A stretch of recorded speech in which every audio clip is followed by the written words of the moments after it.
بسم اللہ الرحمن الرحیم۔ السلام علیکم ناظرین۔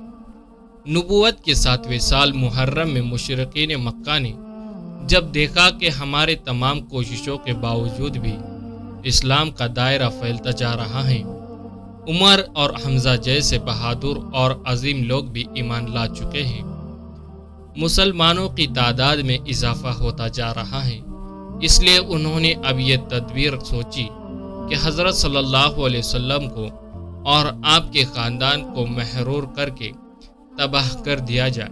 چنانچہ تمام قبائل نے ایک معاہدہ قائم کیا کہ کوئی بھی شخص خاندان بنو ہاشم سے قربت نہیں کرے گا، نہ ان کے ہاتھ خرید و فروخت کرے گا، نہ ان سے ملے گا، نہ ان کے پاس کھانے پینے کا سامان جانے دے گا، جب تک وہ محمد صلی اللہ علیہ وسلم کو ہمارے ہاتھوں قتل کے لیے حوالے نہ کر دے۔ یہ معاہدہ منصور بن اکرام نے لکھا اور کعبہ پر آویز کیا گیا۔ جناب ابو طالب بھی مجبور ہو کر تمام خاندان بنو ہاشم کے ساتھ محصور ہو گئے۔ 3 سال تک بنو ہاشم نے اس حصار میں بسر کیا۔ یہ زمانہ ایسا سخت گزرا کہ بچے جب بھی بھوک سے روتے تھے اور باہر آواز آتی تو قریش ان کے مزے لے کر خوب خوش ہوتے تھے۔ مسلسل 3 برس تک حضرت صلی اللہ علیہ وسلم اور تمام اہل بنو ہاشم نے یہ مصیبت جھیلی۔ بالآخر دشمنوں کو رحم آیا اور خود ان کی طرف سے اس معاہدے کو توڑنے کی تحریک ہوئی۔ ہشام امیر خاندان بنو ہاشم کا قریبی رشتہ دار اور ان کے قبیلے میں ممتاز تھا۔ وہ چوری چھپے بنو ہاشم کو غلہ وغیرہ بیچتا رہتا تھا۔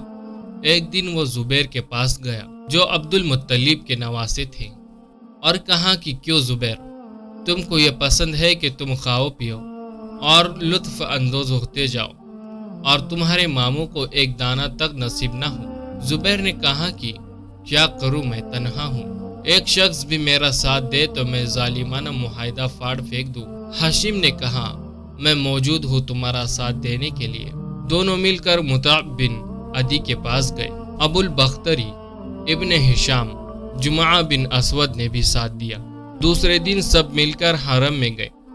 زبیر نے سب لوگوں کو مخاطب کر کے کہا، اے اہل مکہ، یہ کیا انصاف ہے کہ ہم لوگ آرام سے زندگی بسر کر رہے ہیں اور بنو ہاشم کو پانی اور دانہ نصیب نہیں۔ خدا کی قسم جب تک یہ ظالمانہ معاہدہ چاک نہ کر دیا جائے میں باز نہیں آؤں گا۔ ابو جہل برابر سے بولا، ہرگز اس معاہدے کو کوئی ہاتھ نہیں لگا سکتا۔ جمعہ نے کہا تو جھوٹ کہتا ہے، جب یہ معاہدہ لکھا گیا تھا اس وقت بھی ہم راضی نہیں تھے۔ غرض مطعع نے ہاتھ بڑھا کر دستاویز چاک کر دیے۔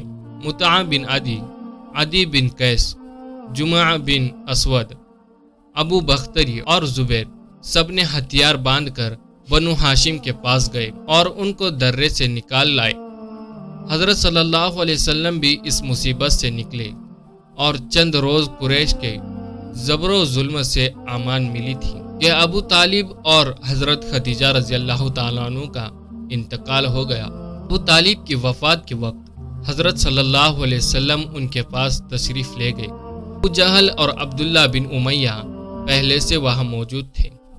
آپ صلی اللہ علیہ وسلم نے فرمایا، اے چچا جان، مرتے مرتے لا الہ الا اللہ کہہ لیجئے کہ میں خدا کے یہاں آپ کے ایمان کی گواہی دوں۔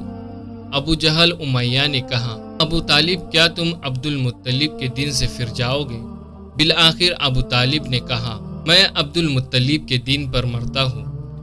پھر صلی اللہ علیہ وسلم کی طرف خطاب کر کے کہا، میں وہ کلمہ ضرور کہہ دیتا لیکن پھر قریش کہتے کہ موت سے ڈر گیا۔ آپ صلی اللہ علیہ وسلم نے فرمایا، میں آپ کے لیے دعائے مغفرت کروں گا جب تک کہ خدا مجھے اس سے نہ روکے۔ ابو طالب کے وفات کے چند روز بعد حضرت خدیجہ رضی اللہ عنہا نے بھی وفات پائی۔ بعض روایت میں ہے کہ ان کا ابو طالب سے پہلے انتقال ہو گیا تھا۔ اب آپ کے مددگار اور غم دسار دونوں اٹھ گئے۔ صحابہ اکرام بھی مشرکین مکہ کے بربریت کا شکار تھے۔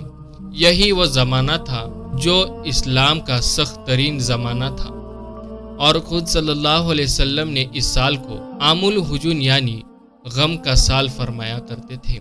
حضرت خدیجہ نے نبوت کے 10ویں سال رمضان میں وفات پائی۔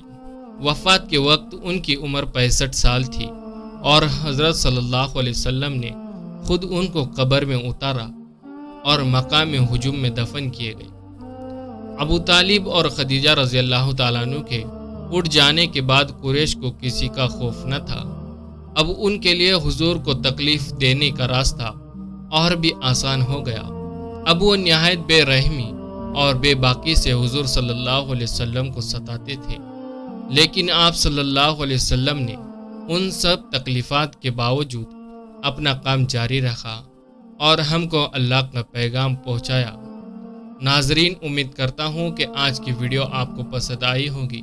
اگر ویڈیو پسند آئی ہو تو ہمارے ویڈیو کو لائک کریں، کمنٹ کریں اور زیادہ سے زیادہ شیئر کریں، اور اگر آپ ہمارے چینل پر نئے ہیں تو ہمارے چینل کو ضرور سبسکرائب کریں۔ ملتے ہیں اگلی ویڈیو میں، تب تک کے لیے اللہ حافظ۔